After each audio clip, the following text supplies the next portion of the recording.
Hello दोस्तों, मैं प्रदीप शुक्ला आपका स्टडी अड्डा में बहुत बहुत स्वागत करता हूं। उम्मीद करते हैं आप अच्छे होंगे, स्वस्थ होंगे और आपकी तैयारी, आपकी पढ़ाई बहुत ही बेहतरीन तरीके से चल रही होगी।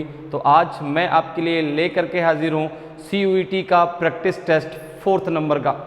और हम जिस सब्जेक्ट पे क्वेश्चन डिस्कस कर रहे हैं वो सब्जेक्ट है हमारा मैथ। अभी तक इसके हम लोग जो है 3 प्रैक्टिस टेस्ट कंप्लीट कर चुके हैं। हर एक प्रैक्टिस टेस्ट आपको 2 पार्ट में जो है मिलता है।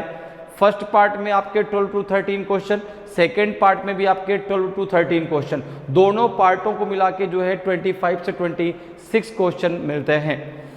हमारी कोशिश यही है कि कम समय में आपकी बहुत अच्छे से तैयारी हो सके, इसीलिए जो है हर एक टॉपिक से क्वेश्चन को ले करके और उसके शॉर्टकट तरीके से कैसे उसको सॉल्व कर सकते हैं इसके बारे में हम लोग डिस्कस करते हैं, ताकि जो है जो आपके पास समय कम है उस कम समय में आप हर एक टॉपिक को भी समझ सकें और उसके शॉर्टकट तरीकों को भी समझ सकें। तो अगर अभी तक आपने उन तीनों टेस्टों को नहीं डिस्कस किया, उन वीडियोस को नहीं देखा, तो एक बार ज़रूर देख लीजिए। चलिए आज की क्लास को स्टार्ट करते हैं। आज की क्लास ही बहुत ही धमाकेदार क्लास होने वाली है। तो चलिए स्टार्ट करते हैं बिना किसी देरी के। और आपको प्रैक्टिस टेस्ट 4th भी 2 पार्टों में मिलेगा। फर्स्ट पार्ट में, ठीक है ना, आज इसका ये फर्स्ट पार्ट है जिसमें हम 12 to 13 क्वेश्चन, 2 पार्ट में टोटल मिला के आपको 25 से 26 क्वेश्चन मिलते हैं, ठीक है। क्योंकि जो आपका CUET का एग्जाम होगा उसमें जो आपका भाई सेक्शन 3rd आएगा उसमें आपका मैथ, रीजनिंग और जनरल नॉलेज से क्वेश्चन पूछे जाएंगे, ठीक है ना। तीनों को मिला के आपके टोटल 75 क्वेश्चन आने वाले हैं, ठीक है। और 75 में से आपको 60 क्वेश्चन करने हैं, 60 मिनट में करने हैं। 25 रीजनिंग से, 25 मैथ से, 25 आपके जनरल नॉलेज से, ठीक है। तो दोनों पार्ट को मिला के हम लोग 25 से 26 क्वेश्चन टोटल सॉल्व करते हैं। तो चलिए स्टार्ट करते हैं आज की क्लास को। और आज की क्लास का पहला क्वेश्चन है आपके सामने। आज की क्लास का फर्स्ट क्वेश्चन है। सबसे पहले क्वेश्चन को जो है रीड करते हैं और फिर क्वेश्चन को सॉल्व करते हैं। देखिए क्वेश्चन आपसे कह रहा है कि if the average of 5 consecutive odd numbers is 61, then the difference between the largest and the smallest number is। यदि 5 क्रमागत विषम संख्याओं का औसत 61 है तो सबसे बड़ी और सबसे छोटी संख्याओं के बीच का अंतर है 5 है, 7 है, 8 है, नन ऑफ दीज है। तो देखो ऐसे क्वेश्चनों को करने का डायरेक्ट तरीका होता है। यहाँ आपको कुछ भी XYZ मारने की जरूरत नहीं है, ठीक है ना। जैसे हम यहाँ पर अगर बेसिक मेथड की बात करें तो भाई अगर हम अब 5 consecutive ऑड नंबर है तो पहला नंबर अगर आपने x माना, सेकंड क्या हो जाएगा x+2, थर्ड क्या हो जाएगा x+4, फिर क्या हो जाएगा x+6, x+8, ठीक है ना। तो अब यहाँ पे हमें ये कुछ मानने की जरूरत है। ऐसे क्वेश्चन को आपको डायरेक्ट कैसे करना है उसको जरा समझिए। देखिए यहाँ पर दिया गया है कि जो 5 आपके कॉन्जिक्यूटिव नंबर हैं, ठीक है ना, कॉन्जिक्यूटिव ऑड नंबर है, उनका जो एवरेज है वो कितना है आपका 61 है। अब जो ये एवरेज दिया गया है, एवरेज जो दिया गया है 61, ये हमेशा मिडिल नंबर होता है। ये कैसा नंबर होता है? ये आपका मिडिल नंबर होता है, ठीक है ना। ये आपका मिडिल नंबर है, ठीक है। अब ये अगर मिडिल नंबर है तो अब देखो 5 आप नंबर कैसे निकालेंगे? तो ये हो जाएगा मिडिल नंबर, 2 नंबर इसके आगे के ले लो, 2 नंबर इसके पीछे के ले लो। अब कह रहा है कि ऑड नंबर, तो ऑड नंबर ही आपको लेना है। तो 61 के बाद ऑड नंबर क्या होगा? देखो 63 एंड 65, ठीक है ना। 61 के पहले ऑड नंबर क्या होगा? तो आपने कहा 57 एंड 59। यही आपके कॉन्जिक्यूटिव 5 ऑड नंबर हो गए। लगातार जो है 5 विषम संख्याएं हो गई या क्रमागत 5 विषम संख्याएं हो गई। क्लियर है? समझ में बात आ रही है? ठीक है ना। अगर भाई यहाँ पे इनका सम दिया जाता तो वहां से हम क्या निकाल लेते? एवरेज। एवरेज निकालने का फॉर्मूला क्या होता है कि sum of result upon number of result, ठीक है ना। अब यहाँ पे आपको एवरेज दिया गया तो आपके लिए और आसान हो गया। कुछ नहीं करना, एवरेज जो दिया गया वो मिडिल नंबर है, इसके आगे के 2 आप ऑड नंबर ले लो, पीछे के 2 ऑड नंबर ले लो। तो ये 5 आपके कॉन्जिक्यूटिव ऑड नंबर हो गए। 5 जो है आपकी क्रमागत विषम संख्याएं हो गई। अब आपसे क्वेश्चन क्या कह रहा है कि then the difference between the largest and the smallest number. तो लार्जेस्ट नंबर क्या है आपका, तो आपने कहा कि लार्जेस्ट नंबर क्या है, लार्जेस्ट नंबर है आपका 65, लार्जेस्ट नंबर है आपका 65 और स्मॉलेस्ट नंबर क्या है, स्मॉलेस्ट नंबर क्या है आपका, तो स्मॉलेस्ट नंबर है आपका 57, स्मॉलेस्ट नंबर है आपका 57। दोनों के बीच का डिफरेंस पूछा है तो हो जाएगा आपका 65 माइनस 57, तो ये आ जाएगा आपका 8। कितना आ जाएगा, 8। ठीक है ना, तो ऑप्शन सी आपका सही आंसर हो जाएगा, ऑप्शन सी आपका सही आंसर हो जाएगा। क्लियर है, तो ऐसे क्वेश्चन को करने का ये सबसे शॉर्टकट तरीका होता है। ठीक है, यहाँ पे आपको कहीं भी एक्स वाई जेड मानने की कोई जरूरत नहीं है, डायरेक्ट आप ऐसे क्वेश्चनों को सॉल्व कर सकते हैं। तो यहाँ पे आंसर आ जाएगा आपका ऑप्शन सी। अगले क्वेश्चन पे आते हैं। नेक्स्ट क्वेश्चन देखिए भाई, क्वेश्चन नंबर 2 है आपका। सबसे पहले क्वेश्चन को रीड कर लेते हैं और फिर क्वेश्चन को सॉल्व करते हैं। ठीक है, क्वेश्चन क्या कह रहा है कि sugar is now being sold at 30 rupees per kg, but last month its cover was rupees 40 per kg, 24 rupees per kg. Find by how much percentage a family should reduce the consumption of sugar so that expenditure remains the same. चीनी अब 30 रुपये प्रति kilo बिक रही है, लेकिन पिछले महीने इसकी कीमत 24 रुपये प्रति किलो थी। ज्ञात कीजिए कि एक परिवार को चीनी की खपत में कितने प्रतिशत की कमी करनी चाहिए ताकि वह समान रहे। 30% की आपका जो है 25%, की 20% की आपका 14%। तो यहाँ पर देखिए अगर हम बात करें तो अब जो है भाई पहले चीनी कितनी थी, 24 रुपीज़ पर केजी बिक रही थी, अब चीनी जो है 30 रुपीज़ पर केजी बिक रही है।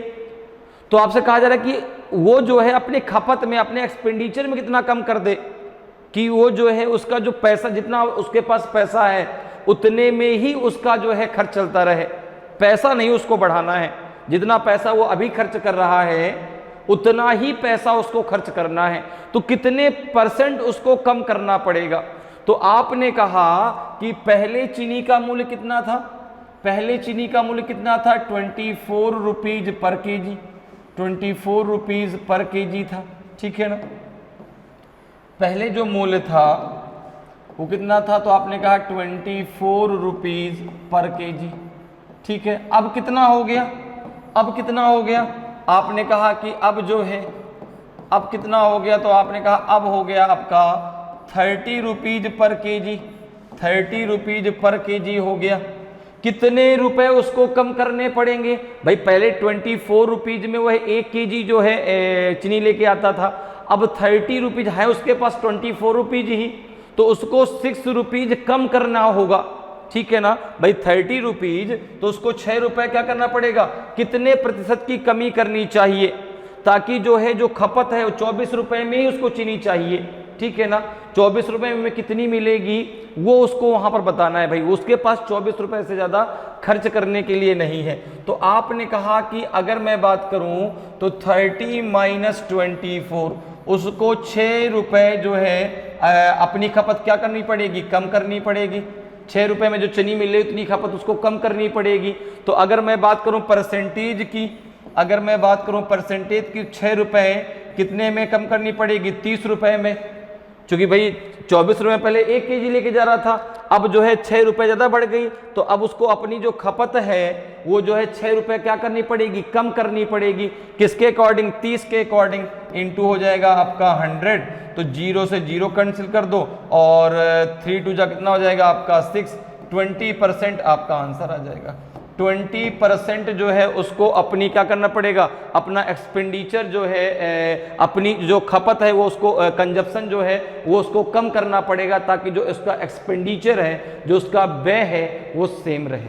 क्लियर है, बात समझ में आ रही है भाई। पहले वो 24 रुपीज़ में 1 केजी चीनी लाता था, अब वो हो गई 30 रुपीज़ पर केजी, तो उसको अपना कंजप्शन कितना कम करना पड़ेगा। तो आपने कहा कि उसको 6 रुपये अब कम करना पड़ेगा कंजप्शन, क्योंकि भाई पहले वो अब उसको 6 रुपये तो अधिक करे वो, तो उसने कहा नहीं भाई मेरे पास तो 24 रुपये है, 24 जितनी चीनी आती हो उतनी चीनी ही मुझे दे दो।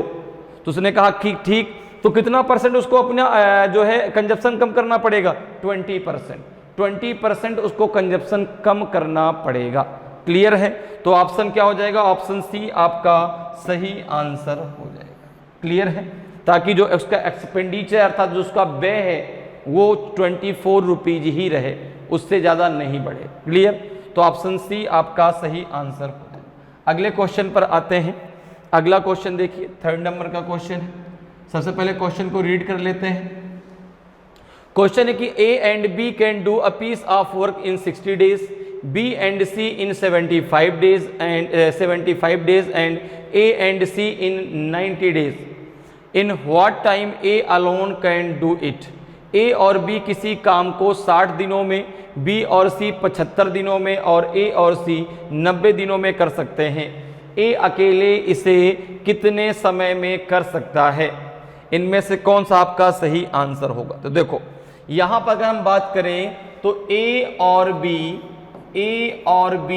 इस काम को मिलकर कितने दिनों में कर सकते हैं? 60 डेज में। अच्छा, बी एंड सी तो आपने कहा 75 डेज और आपका सी एंड ए आपका 90 डेज। तो यहां से हम तीनों का एलसीएम निकाल लें, किसका? 60, 75 और 90। तो यहां से हमें टोटल वर्क मिल जाएगा। तो जरा देखिए इनका एलसीएम क्या होगा। तो इनका एलसीएम हो जाएगा आपका 900। क्या हो जाएगा? 900। इन तीनों का एलसीएम क्या हो जाएगा आपका? 900। तो ये टोटल वर्क हो जाएगा। ये क्या हो जाएगा? Total work. अब देखो भाई, जो भी आपको किसी भी वर्क को करने में जो टाइम लगता है वो इफिशियंसी के अकॉर्डिंग लगता है। जिसकी इफिशियंसी ज़्यादा होगी वह किसी काम को जो है कम समय में कर सकता है, और जिसकी इफिशियंसी कम होगी उसको भाई ज़्यादा समय लगेगा। ठीक है ना? कोई बंदा जो है एक बार में 10 ईंटें उठा सकता है, कोई बंदा जो है एक बार में एक ही ईंट उठा सकता है। तो अब जो एक ईंट उठा सकता है उसको ज़्यादा समय लगेगा, जो 10 ईंट उठा सकता है उसको कम समय लगेगा। तो यहाँ पर जो वर्क में टाइम लगता है किसी भी काम को करने में वो इफिशियंसी के अकॉर्डिंग लगता है। तो टोटल वर्क कितना हो गया आपका? 900। ये जो है इन तीनों का हमने एलसीएम निकाल लिया। अब यहाँ पे अगर मैं बात करूँ तो ए और बी की इफिशियंसी कितनी आ जाएगी? तो आपने कहा 15 आ जाएगी। कितनी आ जाएगी? 15। इसकी कितनी आ जाएगी?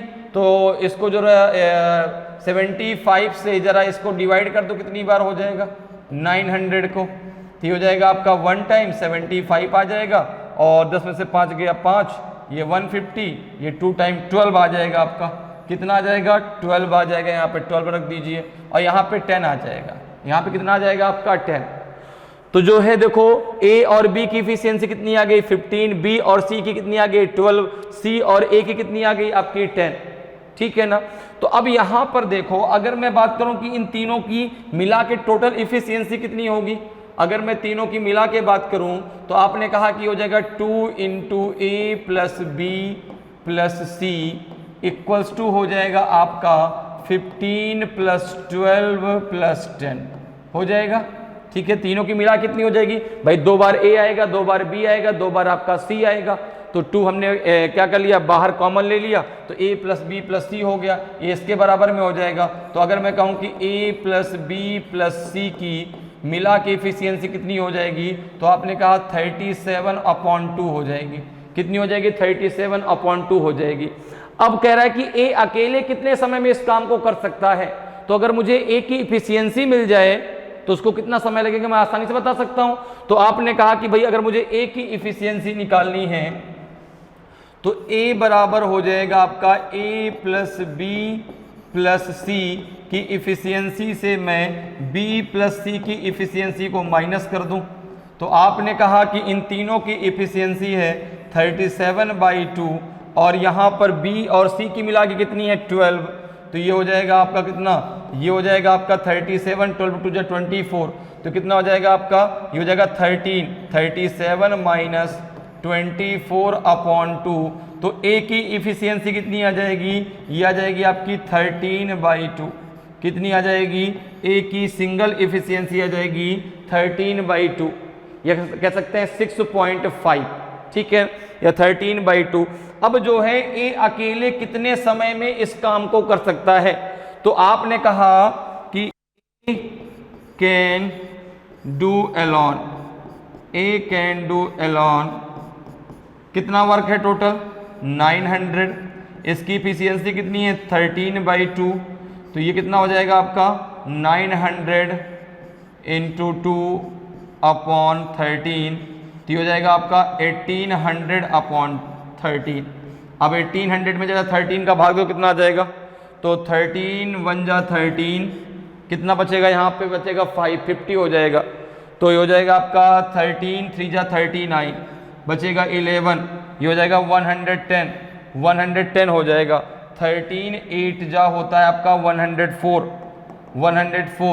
ठीक है ना, कितना बचेगा 6/13, आंसर आ जाएगा आपका 138 इज टू द 6/13 डेज। तो ऑप्शन ए आपका सही आंसर हो जाएगा, ऑप्शन ए आपका सही आंसर होगा। तो ए अकेले कितने दिन में कर सकता है 138 सही 6/13 दिन में, तो ऑप्शन ए आपका सही आंसर हो जाएगा। क्लियर है, चलिए आगे बढ़ते हैं, अगले क्वेश्चन पर आते हैं। अगला क्वेश्चन जरा देखिए भाई, क्वेश्चन नंबर 4 है। क्वेश्चन नंबर 4 है, आपको बताना है कि tan 5a minus tan 3a minus tan 2a equals to किसके बराबर में होगा। ये tan 5a के बराबर होगा कि tan स्क्वायर 5a के बराबर होगा कि tan 5a into tan 3a into tan 2a या 0 के बराबर होगा।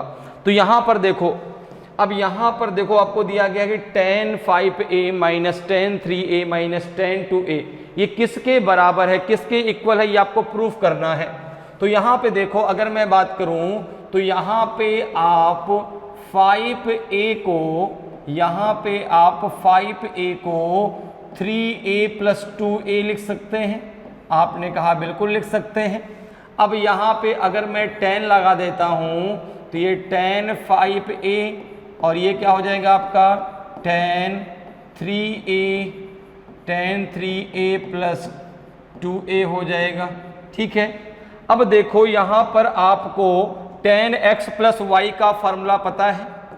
tan x प्लस वाई का फॉर्मूला क्या होता है, आपने कहा होता है tan x plus tan y upon 1 minus tan x into tan y, ठीक है ना। क्या होता है tan x into tan y, ठीक है। यहाँ पे आप मान लो कि x बराबर है आपका 3a और y बराबर है आपका 2a, तो यहाँ पे देखो क्या आ जाएगा आपका, ये हो जाएगा जो है आपका tan 5a इक्वल्स टू हो जाएगा आपका tan 3a plus tan 2a upon हो जाएगा 1 minus tan 3a into tan 2a, ठीक है। यहाँ तक बात क्लियर है, ठीक है। x बराबर हमने क्या मान लिया 3a मान लिया और y बराबर क्या मान लिया आपने 2a मान लिया, तो जगह tan यहाँ पे x में क्या आ जाएगा आपका tan 3a plus tan 2a upon 1 minus tan 3a into tan 2a। अब देखो आप जो है इसका इधर मल्टीप्लाई कर लो तो ये कितना हो जाएगा, ये हो जाएगा आपका tan 5a माइनस इसका इसमें मल्टीप्लाई करना है तो जाएगा tan 5a into tan 3a into tan 2a equals to हो जाएगा आपका tan 3a plus tan 2a, क्या हो जाएगा tan 2a। क्लियर है, क्या हो जाएगा इक्वल्स टू में tan 3a plus tan 2a, ठीक। अब जरा इसको और सॉल्व कर लीजिए, तो देखो इसको इधर ले जाओ, इसको इधर ले आओ, तो ये हो जाएगा आपका जो है tan 5a, अगर इसको इधर लेके आते हैं तो ये हो जाएगा tan 3a माइनस का tan 2a इक्वल्स टू हो जाएगा आपका tan 5a into tan 3a into tan 2a into tan 2a। अब देखो यही तो हमें प्रूफ करना था, यही तो हमें प्रूफ करना था कि tan 5a minus tan 3a minus tan 2a किसके बराबर होगा। तो tan 5a minus tan 3a minus tan 2a किसके बराबर में हो जाएगा? tan 5a into tan 3a into tan 2a। तो ऑप्शन सी आपका सही आंसर हो जाएगा। ऑप्शन सी आपका सही आंसर हो जाएगा। किसके बराबर हो जाएगा? ये हो जाएगा tan 5a into tan 3a into tan 2a के बराबर होगा। तो ऑप्शन सी आपका सही आंसर हो जाएगा। क्लियर है? नेक्स्ट क्वेश्चन पे आते हैं। नेक्स्ट क्वेश्चन देखिए आपका क्वेश्चन नंबर 5 जो है, क्वेश्चन नंबर 5 हमें सॉल्व करना है। क्वेश्चन है आपका जो है कि find the area of the trapezium whose parallel side are 25 centimetre and 13 centimetre and the other two sides are each 15 centimetre. उस समलंब का क्षेत्रफल ज्ञात कीजिए। समलंब चतुर्भुज होना चाहिए। समलंब चतुर्भुज का क्षेत्रफल ज्ञात कीजिए जिसकी समानांतर भुजाएं 25 सेंटीमीटर और 13 सेंटीमीटर हैं और अन्य दो भुजाएं प्रत्येक 15 सेंटीमीटर है। ठीक है ना? तो यहां पर आपको बताना है कि एरिया ऑफ ट्रेपेजियम क्या होगा, जिसकी जो दो भुजाएं हैं समानांतर अर्थात जो है ये किस प्रकार से बनेगा, और उसकी जो दो भुजाएं हैं वो आपकी समान है और दो भुजाएं जो है एक 25 सेंटीमीटर की एक 13 सेंटीमीटर की है।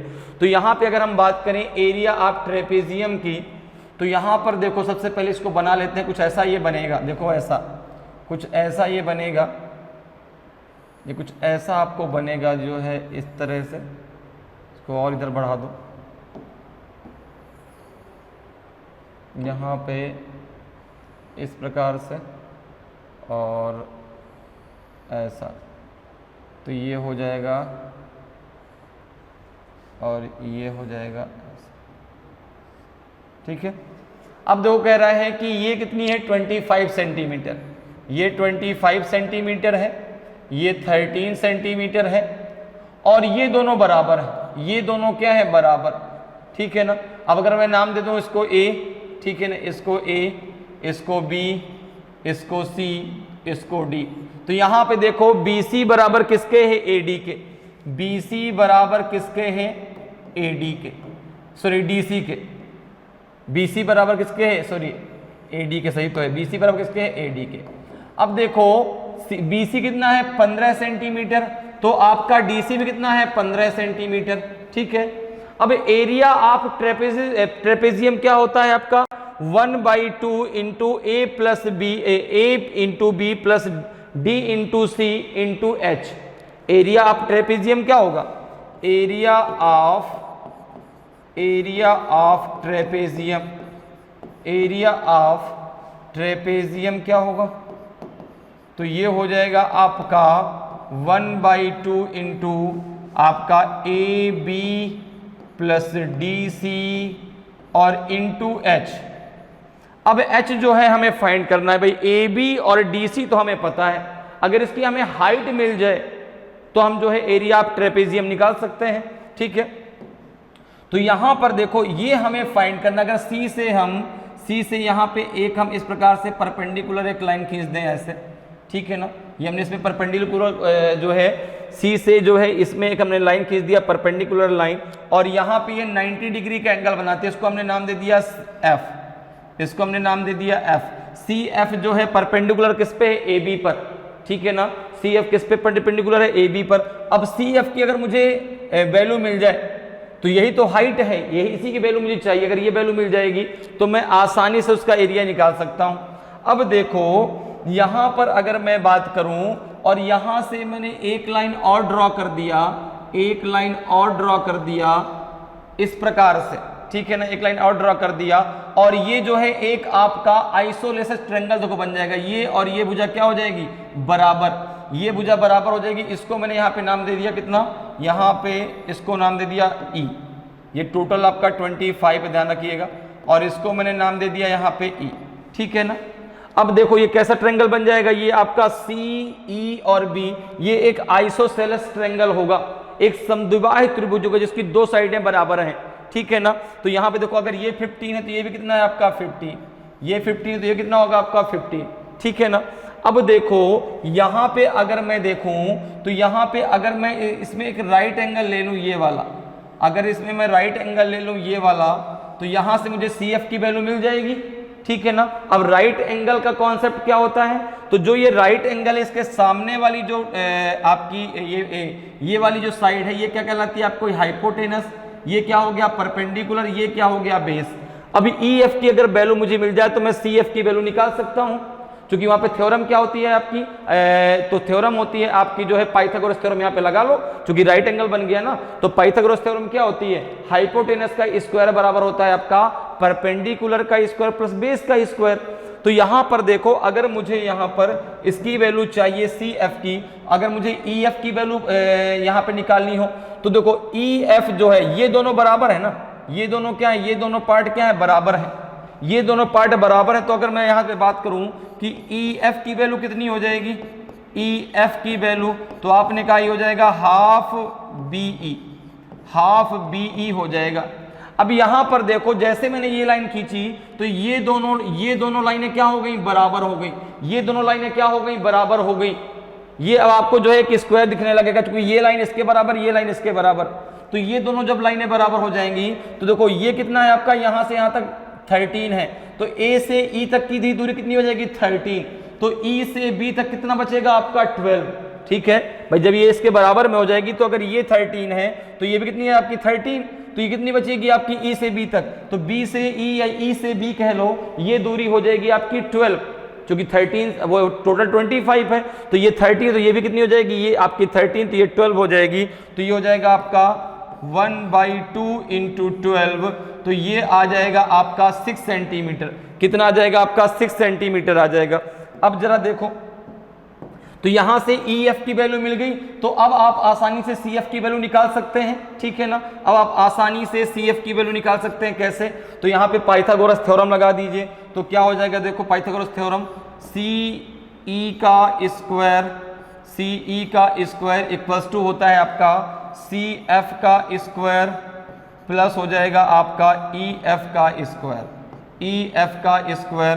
तो सी एफ तो हमें फाइंड करना है, तो ये हो जाएगा आपका सी एफ का होल ऑफ स्क्वायर और इक्वल्स टू हो जाएगा सी कितना है, तो आपने कहा 15 का स्क्वायर माइनस आपका ई एफ कितना है 6 का स्क्वायर। यहाँ से एक लाइन खींच लेते हैं इस प्रकार से ताकि आसानी से सॉल्व हो सके।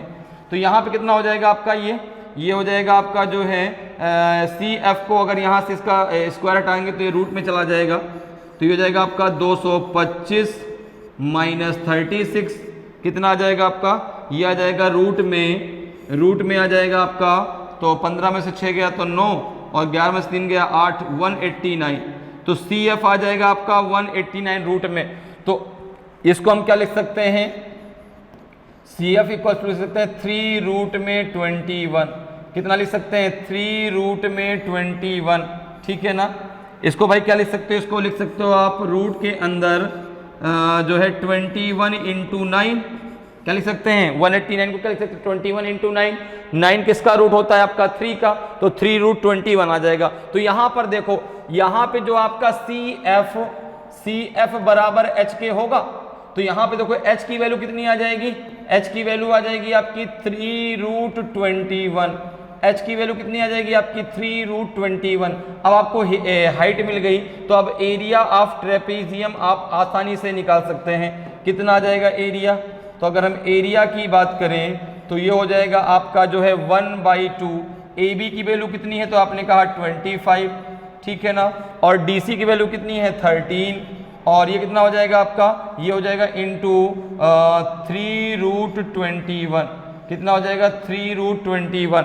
ठीक है ना, तो यहाँ पे जरा इसको सॉल्व करो, कितना आ जाएगा आपका, ये हो जाएगा कितना, ये हो जाएगा आपका 1/2 इंटू 5 3 8 और 2 1 3 और इंटू हो जाएगा 3 और रूट में हो जाएगा आपका जो है 21, तो हो जाएगा 19 दूना 38 और 19 तिया 57, 57 रूट 21, 57 रूट 21 सेंटीमीटर स्क्वायर आपका सही आंसर आ जाएगा। तो ऑप्शन बी आपका सही आंसर होगा। ठीक है ना, 57 रूट 21 सेंटीमीटर स्क्वायर जो है आपका क्या निकल आएगा, ट्रेपेजियम का आपका एरिया निकल के आएगा। क्लियर है, समझ में बात आ गई कैसे करना है। ठीक है ना।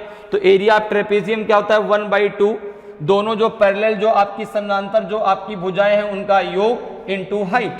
तो पैरेलल जो इसमें साइड कौन सी है, ए बी और डी सी है। यहां से हमने एक इसमें परपेंडिकुलर खींच दिया, तो यहां पे देखो एक राइट एंगल। अब यहां से अगर मैं इसको मिला देता हूं तो ये क्या बन जाएगा आपका आइसोसेलेस ट्रायंगल बन जाएगा। तो यहां से हमें ये परपेंडिकुलर अर्थात सी एफ की वैल्यू मिल जाएगी, और सी एफ ही तो उसकी हाइट है, ठीक है ना। तो वहां से हमको हाइट मिल जाएगी। तो जैसे हाइट मिल गई तो हमारा आपका एरिया कितना आ गया 57√21 सेंटीमीटर स्क्वायर। क्लियर है। नेक्स्ट क्वेश्चन पे आते हैं। नेक्स्ट क्वेश्चन देखिए भाई 6 नंबर क्वेश्चन है। सबसे पहले क्वेश्चन को रीड कर लेना है और फिर क्वेश्चन को सॉल्व करना है। तो सबसे पहले क्वेश्चन को रीड कर लीजिए। क्वेश्चन है कि अ boat goes 32 kilometre upstream and 36 kilometre downstream in 7 hours. Again it goes to 40 kilometer upstream and 48 kilometer downstream in 9 hours. The speed of boat in still water is। एक नाव 7 घंटे में धारा के प्रतिकूल 32 kilometre और धारा के अनुकूल 36 किलोमीटर जाती है। फिर से यह 9 घंटे में धारा के प्रतिकूल 40 किलोमीटर और धारा के अनुकूल 48 किलोमीटर जाती है। स्थिर जल में नाव की गति क्या है।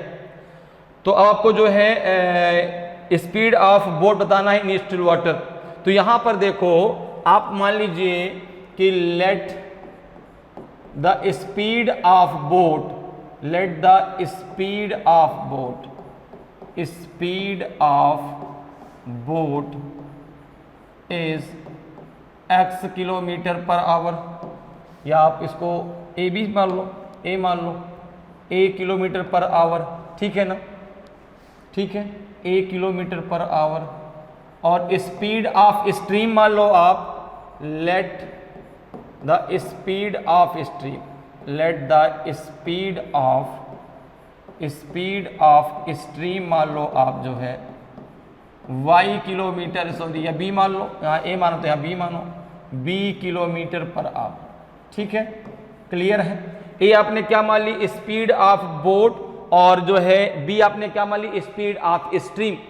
अब एक चीज जरा सोचिए कि जो है धारा के अनुकूल अर्थात जब ये डाउन स्ट्रीम में जाएंगे तो एक जब भाई बोट जो है जब धारा की दिशा में जाएगी तो उसमें जो है धारा की जो स्पीड है और जो बोट की स्पीड है दोनों आपस में ऐड हो जाएंगी, और जब वह उसके अप स्ट्रीम अर्थात उसके प्रतिकूल आएगी तो दोनों की जो भाई बोट की स्पीड है वो स्ट्रीम की स्पीड से क्या होगी, ज़्यादा होगी। तभी तो वो जो है धारा के विपरीत में आ पाएगी। अगर कम होगी तब तो वह धारा उसको बहा के ले जाएगी।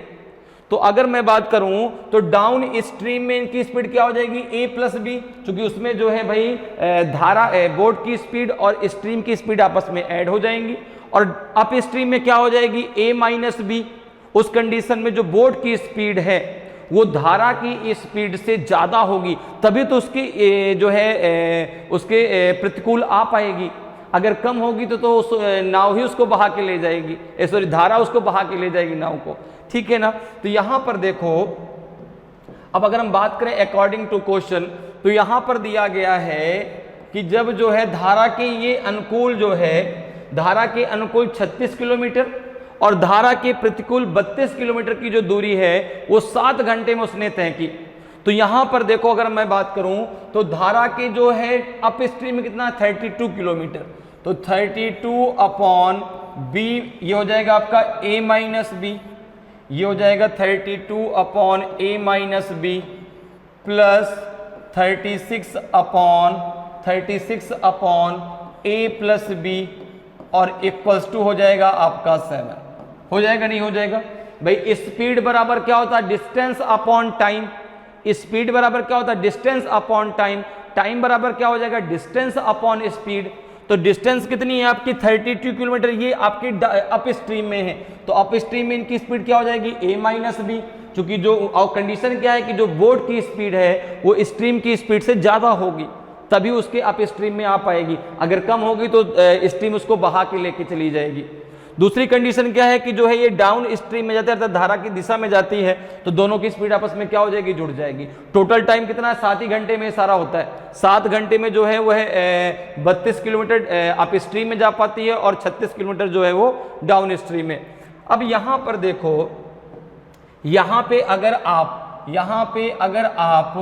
1/a माइनस बी को 1/a माइनस बी को अगर आप मान लो v और 1/a प्लस बी को आप मान लो u, ठीक है ना, आप क्या मान लो u, ठीक है ना, क्लियर है। तो यहां पर देखो क्या हो जाएगा, यहां पे हो जाएगा आपका 32 और यहां पे हो जाएगा आपका b plus 36u equals to कितना हो जाएगा आपका 7, हो जाएगा नहीं हो जाएगा।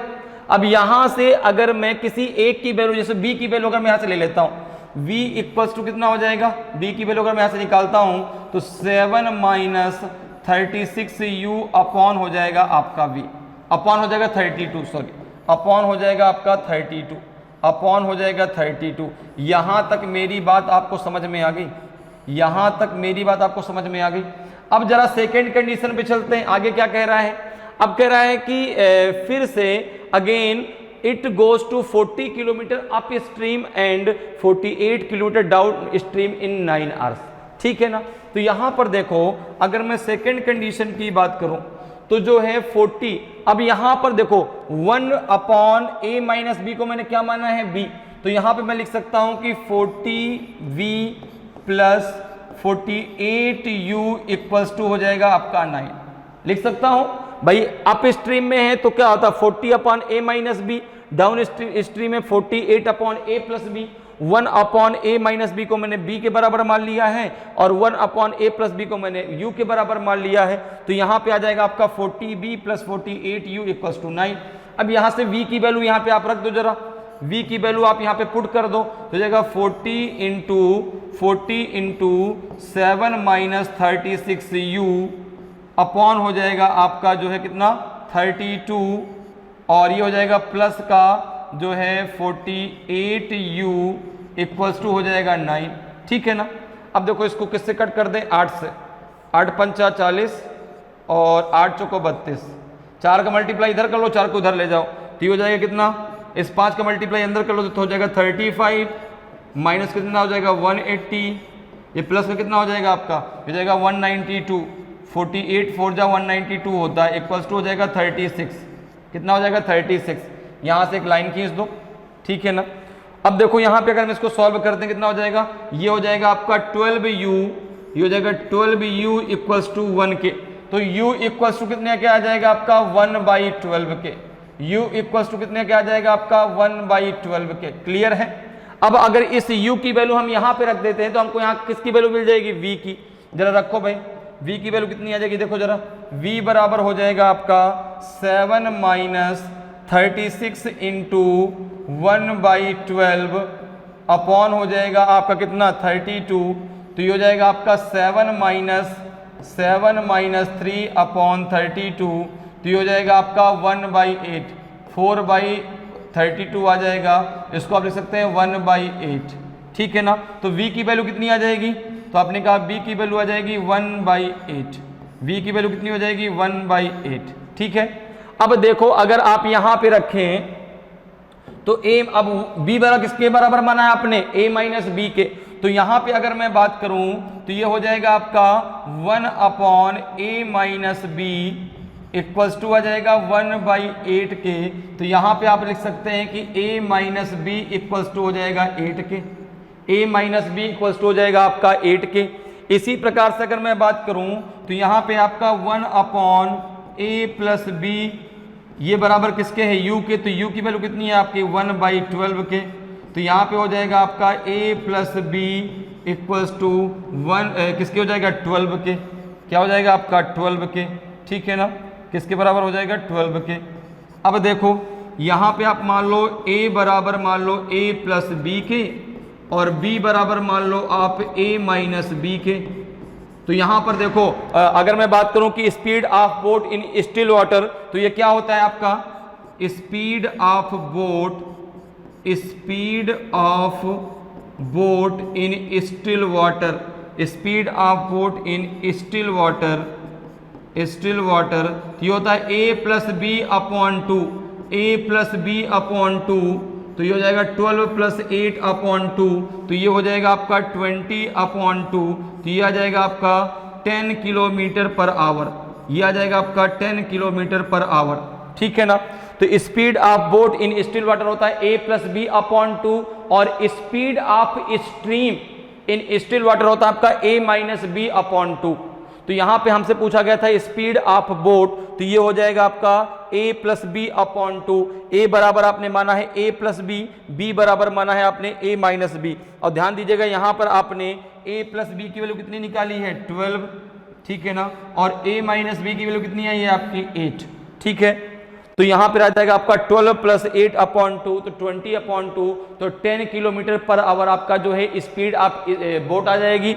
अगर स्पीड ऑफ स्ट्रीम की बात करें तो 12 माइनस 8 अपॉन टू कितना हो जाएगा आपका 4/2, तो 2 किलोमीटर पर आवर आपका speed of stream in still water आ जाता। शांत जल में जो है धारा की चाल कितनी हो जाएगी 2 किलोमीटर पर आवर, और शांत जल में नाव की चाल कितनी है 10 किलोमीटर पर आवर। क्लियर है। अगले क्वेश्चन पर आते हैं, अगला क्वेश्चन डिस्कस करते हैं। क्वेश्चन नंबर 7 है आपका, क्वेश्चन नंबर 7 है, A dishonest dealer sells goods at 44% loss on cost price but uses 30% less weight.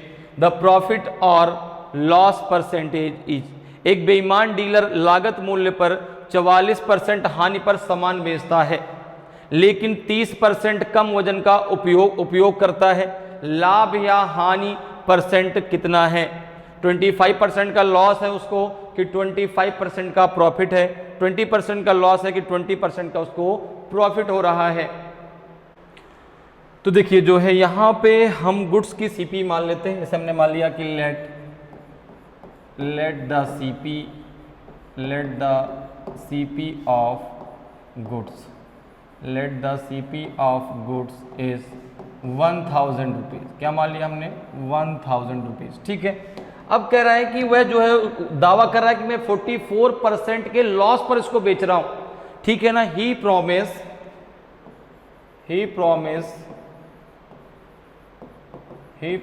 to sell goods in 44% loss, 44% loss, ठीक है ना। तो यहां पे अगर मैं बात करूं तो कर भाई 40% के लॉस पर मैं इसको बेच रहा हूं। तो अगर मैं आपसे कहूं कि CP of shopkeeper, CP of shopkeeper तो कितना हो जाएगा आपका 1000 रुपीज उसका सीपी है, उसको वो 40% लॉस पर बेच रहा है, ठीक है ना। 44% के लॉस पर बेच रहा है अर्थात 440 रुपए का वह लॉस कर रहा है, अर्थात उसका जो सीपी कितना पड़ रहा है उसको, उसका सीपी कितना पड़ रहा है उसको। तो आपने कहा कि भाई 1000 सीपी था, 440 रुपए की वह छूट दे रहा है, उसका सीपी था कितना आपका, हो जाएगा 0, 10 में से 4 गया तो 6 और 9 में से 4 गया तो 5, 560 रुपए उसका सीपी है, ठीक है ना। 560 रुपए उसका क्या है सीपी है। अब यहां पर अगर बात करें तो अब देखो क्या कह रहा है, आगे कह रहा है but he uses 30% less weight, but he uses 30% less weight. तो उसका देखो यहां से निकल आएगा उसका जो है भाई 30% वो कम वेट भी तो कर रहा है, दे रहा है, तो उसका एसपी कितना है, उसका एसपी कितना है, उसका एसपी कितना है, एसपी अर्थात selling price, SP of shopkeeper या डीलर लिख दो वहां पे, एसपी ऑफ शॉपकीपर या डीलर भी लिख सकते हैं, कितना हो जाएगा। तो आपने कहा 30% लेस वेट, उसमें 30% की वेट की कमी कर रहा है, कितने में 1000 में, 1000 इंटू 30 अपॉन हो जाएगा 100, तो ये हो जाएगा 0 से 0 कैंसिल हो जाएगा 300, ठीक है ना। तो यहाँ पे अगर एसपी ऑफ शॉपकीपर की हम बात करें तो 1000 माइनस 300 कितना है उसका 700, कितना है 700। अब देखो जो है एसपी कितना, सेलिंग प्राइस कितना है उसका 700, ठीक है ना, और यहां पे उसका सीपी कितना था आपका 560, कितने रुपए का उसको जो है यहां पर कितने परसेंट का उसको लॉस हो रहा है। तो आपने कहा कि सेलिंग प्राइस का 700 रुपए होना चाहिए, लेकिन वो आपको दे रहा है 560 रुपए पे। सेलिंग प्राइस कितना होना चाहिए 700 रुपए, लेकिन दे कितना रहा है 560 रुपए। तो यहां पर 560 रुपए पे, तो उसको यहां पर क्या हो गया, यहां पर उसको हो गया लॉस। तो लॉस परसेंटेज कितना हो जाएगा, तो आपने कहा कि 700 माइनस 560 अपॉन 700, तो ये कितना हो जाएगा आपका, ये हो जाएगा जो है कितना आ जाएगा 140 आ जाएगा ना, यहाँ से 0 10 में से 6 गया तो 4, हाँ 140 आ जाएगा। 140 अपॉन 700 इंटू 100, चूंकि परसेंटेज निकालना है, 0 से 0 कैंसिल हो जाएगा, 7 2 जा 14 आ जाएगा, 20% का उसको लॉस हो गया। भाई सेलिंग प्राइस उसका कितना होना चाहिए 700 रुपए, लेकिन वो आपको दे रहा है 560 रुपीज में, तो उसको तो लॉस हो गया ना, उसको तो लॉस हो गया, ठीक है ना। कितने रुपए का 140 रुपीज का लॉस हो गया, अर्थात 20% का उसको लॉस हो गया। तो ऑप्शन सी आपका सही आंसर होगा, ठीक है ना। उसका कॉस्ट प्राइस आपका 560 है, 30% लेस वेट के बाद उसका जो सेलिंग प्राइस 700 रुपए होना चाहिए, लेकिन आपको दे रहा है 560 रुपए में, कितने रुपए का लॉस उसको हो गया 140 रुपीज का, तो कितने परसेंट का हो जाएगा आपका 20% का उसको लॉस हो जाएगा। तो ऑप्शन सी आपका सही आंसर हो जाएगा। अगले क्वेश्चन पर आते हैं। अगला क्वेश्चन जरा देखिए भाई क्या होगा। अगला क्वेश्चन है, पहले इसको रीड करते हैं फिर क्वेश्चन को सॉल्व करेंगे। क्वेश्चन है आपका कि the present age of 3 persons are in the ratio 5:6:8। 7 years ago the sum of their ages was 74. What are their present age in years? 3 व्यक्तियों की वर्तमान आयु का अनुपात 5:6:8 है। 7 वर्ष पहले उनकी आयु का योग 74 था। उनकी वर्तमान आयु वर्षों में क्या है? ए बी सी डी में से कौन सा आपका सही आंसर है? तो देखो यहाँ पे उनकी प्रेजेंट एज का रेशियो क्या दिया गया है। अगर मैं आपसे बात करूं तो प्रेजेंट एज का रेशियो कितना दिया गया है?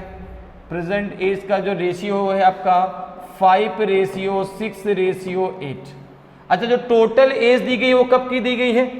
जो टोटल एज है the sum of their ages was 74 कब की? 7 years ago, ठीक है ना।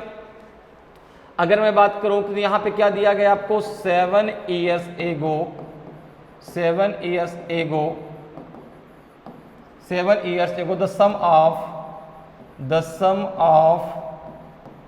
the sum of their ages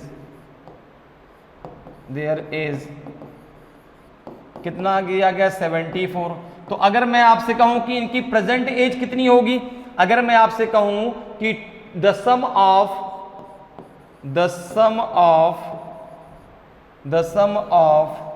there age इन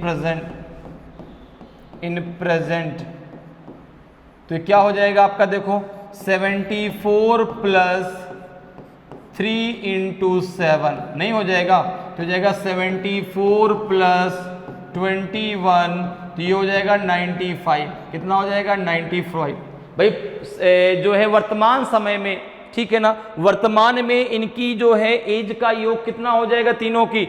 95। क्यों? क्योंकि 7 तीनों की बढ़ेगी ना। ये जो आपका योग दिया गया था ये 7 वर्ष पहले का दिया गया था तीनों का। तो अब इन 7 वर्षों में 7 वर्ष ए की बढ़ी, 7 वर्ष बी की बढ़ी। अगर हम तीनों ए बी सी मान लें तो 7 वर्ष ए की बढ़ेगी, 7 वर्ष बी की बढ़ेगी, 7 वर्ष सी की भी तो बढ़ेगी। तो टोटल जो है एज हो जाएगी 95। अब अगर मैं रेशियो के टोटल की बात करूं, कितना हो जाएगा आपका? 5 + 6 + 8, ये हो जाएगा टोटल आपका कितना? ये हो जाएगा 19। और यहाँ टोटल एज कितना है आपका? 95। तो ये हो जाएगा जो है आपका 19 = 95 के, तो 1 = कितने का आ जाएगा? 95 अपॉन 19 के, तो ये आ जाएगा 5 के। तो 1 = कितने का आ जाएगा? 5 के। 1 = कितने का आ जाएगा आपका? 5 के। तो यहाँ पे एज जो है कितनी हो जाएगी? तो आपने कहा एक की एज हो जाएगी आपकी 5, रेशियो में 5 थी तो 5 × 5 कितनी हो जाएगी? 25। एक की कितनी है? 6 में रेशियो, तो 6 × 5 कितनी हो जाएगी 30, और एक का है आपका 8, तो 8 इंटू 5 कितना हो जाएगा आपका 40। तो इनकी एज हो जाएगी 25, 30 और 40। तो ऑप्शन ए आपका सही आंसर हो जाएगा, ऑप्शन ए आपका सही आंसर हो जाएगा। क्लियर है, समझ में बात आ गई भाई। जो ये एवरेज दिया गया था ये आपका जो है 7 ईयर्स एगो का दिया गया था, 7 वर्ष पहले का दिया गया था। तो प्रेजेंट में इनकी एज का योग क्या हो जाएगा, तो 7 वर्ष तीनों की बढ़ जाएगी, 7 वर्ष ए की बढ़ेगी, बी की बढ़ेगी और सी की बढ़ेगी। तो टोटल कितना इंक्रीजमेंट हो जाएगा 21 की। तो अब टोटल सम कितना हो जाएगा 95, रेशियो टोटल कितना है 19, तो 19 बराबर 95 के, तो 1 बराबर 5 के, तो एक की 25, एक की 30 और एक की 40। तो ऑप्शन ए आपका सही आंसर हो जाएगा। क्लियर है। नेक्स्ट क्वेश्चन पे आते हैं। नेक्स्ट क्वेश्चन देखिए आपका 9th नंबर क्वेश्चन है। क्वेश्चन को पहले रीड कर लेते हैं। क्वेश्चन क्या है, क्वेश्चन पूछ रहा है कि the HCF of 24/7 and 16/7 and 8/7 is. बहुत सिंपल सा, देखो जब भी फ्रैक्शन का आपको HCF निकालना हो, ठीक है ना, HCF of fraction, HCF of fraction, HCF of fraction, तो यहां पे आपका क्या हो जाएगा, हो जाएगा HCF of numerator, HCF of numerator upon LCM of denominator, LCM of denominator, ठीक है ना, डिनोमिनेटर। तो जो है जब भी आपको HCF ऑफ फ्रैक्शन निकालना हो तो क्या होता है आपका HCF of numerator upon LCM of denominator.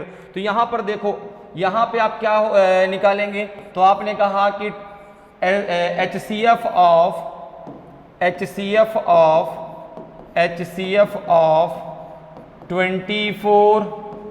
16 and 8 upon LCM of 7 and 7, ठीक है। तो यहां पर देखो अगर हम बात करें अब HCF क्या होता है, ऐसी संख्या जिनसे ये तीनों संख्या डिविजिबल हो, ठीक है ना। HCF वो संख्या होती है जिनसे हाईएस्ट कॉमन फैक्टर, ठीक है ना, हाईएस्ट कॉमन फैक्टर। LCM का फुल फॉर्म क्या होता है, लीस्ट कॉमन मल्टीपल्स, ठीक है ना। तो HCF ऐसी संख्या जो इन तीनों से ये तीनों संख्याएं उस संख्या से डिविजिबल हो जाए, ठीक है ना। तो अगर हम बात करें तो देखो यहाँ पे क्या हो जाएगा, यहाँ पे HCF निकालने का तरीका ये भी है कि इनका आप क्या कर लो, फैक्टर इनके निकाल लो, ठीक है ना। तो यहाँ पर देखो हाईएस्ट कॉमन, अब यहाँ पे जो है क्या होगा आपका 8, कैसे, अगर आप इनका फैक्टर निकालोगे तो 8 का फैक्टर क्या हो जाएगा 2 इंटू 2 इंटू 2, ठीक है ना, 3 टाइम 2 आ जाएगा। 16 का क्या हो जाएगा 4 टाइम 2 आ जाएगा। यहाँ क्या हो जाएगा आपका 3 टाइम 2 और 1 टाइम 3, जो 8 3 आपका 24 होता है ना। तो देखो अब आपको देखना तीनों में आपका 2 कितनी बार कॉमन है, 3 टाइम, तीनों में 2 कितनी बार कॉमन है, 3 टाइम। देखो यहाँ 2 के पावर 3 आएगा, यहाँ 2 के पावर 4 आएगा, यहाँ 2 के पावर 3 इंटू 3 आ जाएगा, ठीक है ना। तो 2 कितनी बार कॉमन है, तीनों में 3 बार कॉमन है। तो यहाँ पे 2 इंटू 2 इंटू 2 अर्थात इसका HCF हो जाएगा 8, इनका LCM कितना हो जाएगा 7, तो इसका कितना हो जाएगा आपका 1:1/7, ठीक है ना। क्लियर है, 1:1/7। HCF आप कैसे निकाल सकते हैं भाई, आपने कहा सर 2 भी तो हो सकती है, 2 से तीनों संख्याएं डिविजिबल है। तो मैंने कहा अब इसका HCF कैसे हम निकालेंगे, तो जैसे ही सबसे पहले आप इनका फैक्टर करेंगे तो 8 का फैक्टर क्या हो जाएगा 2 के पावर 3, 16 का फैक्टर क्या हो जाएगा 2 के पावर 4, ठीक है ना, और 24 का फैक्टर कितना हो जाएगा 2 के पावर 3 इंटू 3, ठीक है ना, क्योंकि 2 के पावर 3 हो जाएगा 8, 8 इंटू 3 24। तो तीनों में 2 के पावर 3 कॉमन है, जो कॉमन उसी को आपको लेना है, वही उसका क्या हो जाएगा HCF हो जाएगा। तो 2 के पावर 3 क्या हो जाएगा आपका 8 हो जाएगा, तो 8/7, क्योंकि इसका LCM हो जाएगा आपका 7, तो 8/7 को क्या लिख सकते हैं 1:1/7। तो ऑप्शन सी आपका सही आंसर हो जाएगा। क्लियर है, ऑप्शन सी आपका सही आंसर होगा। अगले क्वेश्चन पर आते हैं। अगला क्वेश्चन देखिए आपका है 10th नंबर क्वेश्चन है। सबसे पहले क्वेश्चन को रीड कर लेते हैं। क्वेश्चन है कि the product of 3/4 into bracket में 1 + 1/3, फिर है आपका 1 + 2/3, 1 - 2/3 2/5 एंड 1+6/7, 1 - 12/13 किसके बराबर में होगा? 1/5 के कि 1/6 के कि 1/7 के कि नॉन ऑफ दीज। तो देखो जरा इसका प्रोडक्ट आपको निकालना है। तो यहाँ पे अगर हम बात करें तो इसको हम लिख देंगे 3/4, क्या लिख देंगे 3/4। फिर यहाँ पे क्या दिया गया है 1 + 1/3। फिर यहाँ पे क्या दिया गया है आपका 1 + 2/3। फिर यहाँ पे क्या दिया गया है आपका 1 - 2/5। फिर क्या दिया गया है आपका, फिर दिया गया है 1 + 6/7। फिर दिया गया है आपका 1 - 12/13।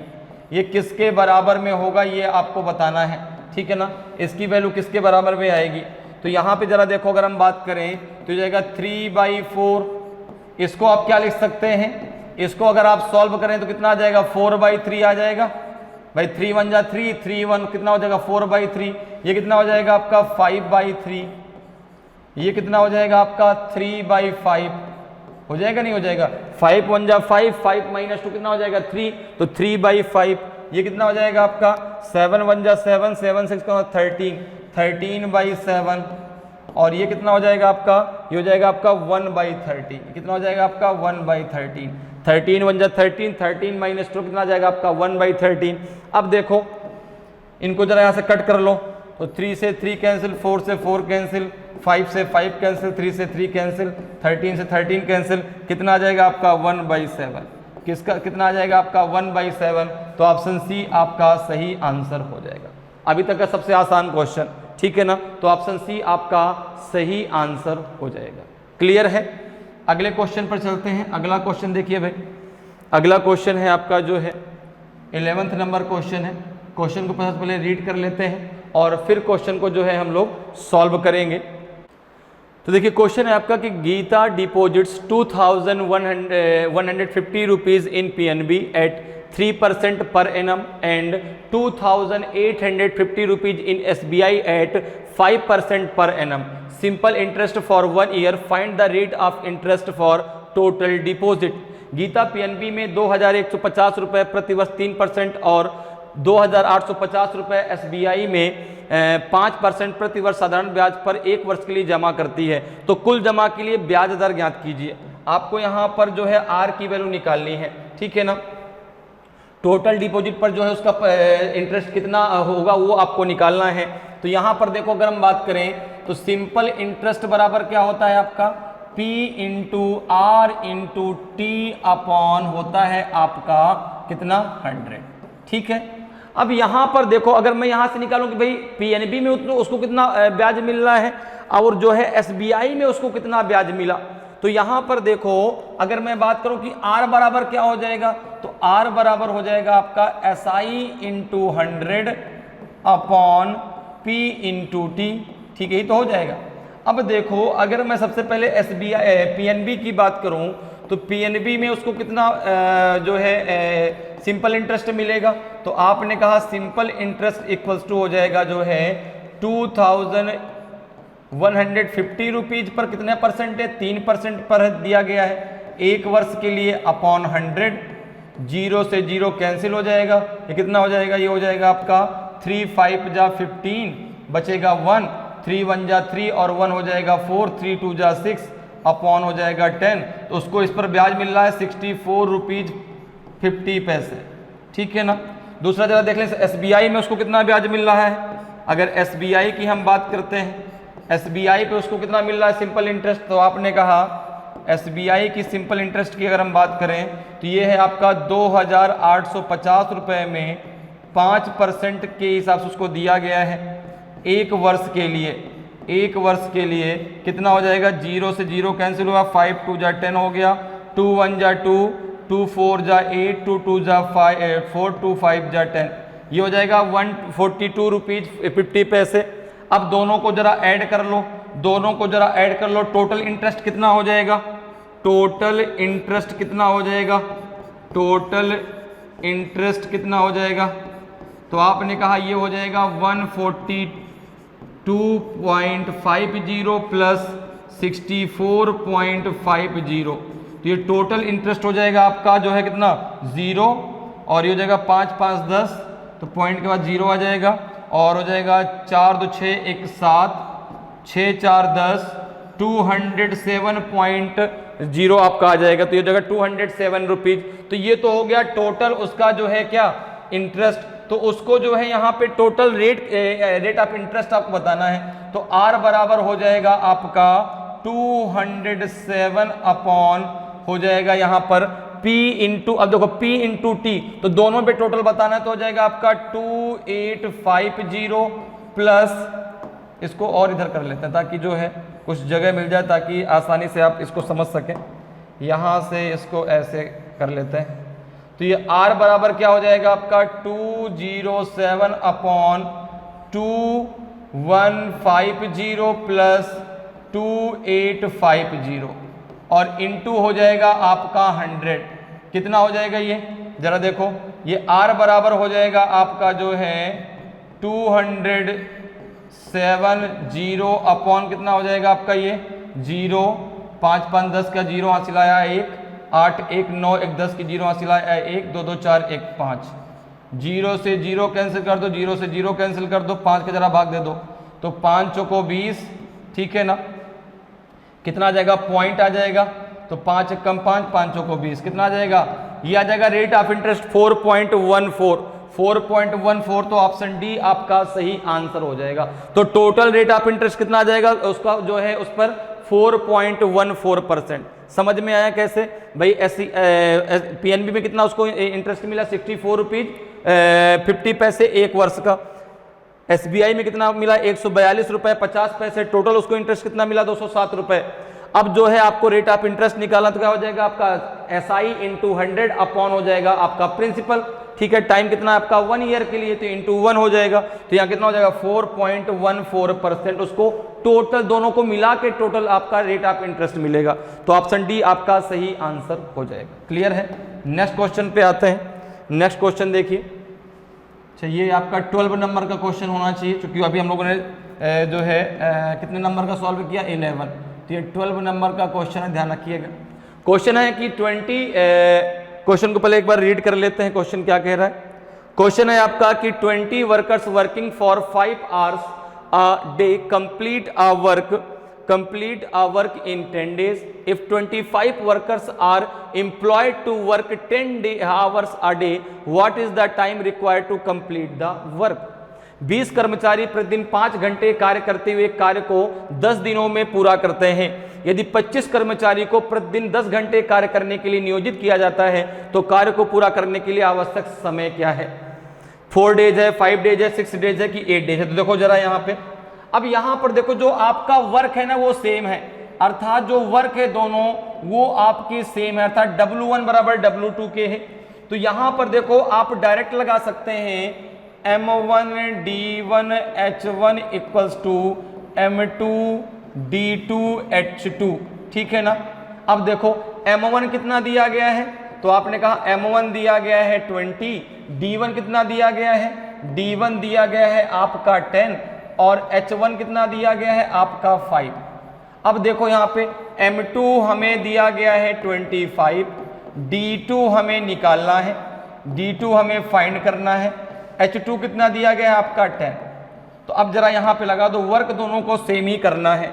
तो यहाँ पे अगर हम देखें तो M2 बराबर क्या हो जाएगा, M2 बराबर हो जाएगा आपका M1 into D1 into H1 upon हो जाएगा आपका M2 इंटू H2। यहाँ पे हमको D2 निकालना है, M2 तो हमें पता है ना। तो D2 बराबर क्या हो जाएगा M2 इंटू कितना हो जाएगा आपका M2 इंटू H2 कितना है आपका 10, ठीक है ना। तो कितना हो जाएगा 10 से 10 कैंसिल हो जाएगा, 5 जा 20, 5 4 जा 20। तो ये हो जाएगा आपका D2 की वैल्यू हो जाएगी 4 डेज, D2 की वैल्यू हो जाएगी 4 डेज, ठीक है ना। D2 कितना आ जाएगा आपका 4 डेज, अर्थात कितने समय की जरूरत पड़ेगी 4 दिनों की। तो ऑप्शन जो है आपका ए बिल्कुल सही आंसर हो जाएगा। तो इस प्रकार से आप बहुत आसानी से और कम समय में मैथ के क्वेश्चनों को सॉल्व कर सकते हैं। उम्मीद करते हैं कि आज क्लास आपको बहुत अच्छे से समझ में आई होगी। अगर आज की क्लास आपको अच्छी लगी हो, आज का वीडियो आपको अच्छा लगा हो और अभी तक आपने वीडियो को लाइक नहीं किया तो वीडियो को लाइक जरूर करें। अगर आप नए हैं और अभी तक आपने चैनल को सब्सक्राइब नहीं किया तो चैनल को सब्सक्राइब जरूर कर लें, ताकि आपको क्लास की जानकारी समय समय पर मिलती रहे और आपकी तैयारी बेहतरीन तरीके से चलती रहे। तो आज इतना ही, फिर मिलेंगे। जय हिंद, जय भारत।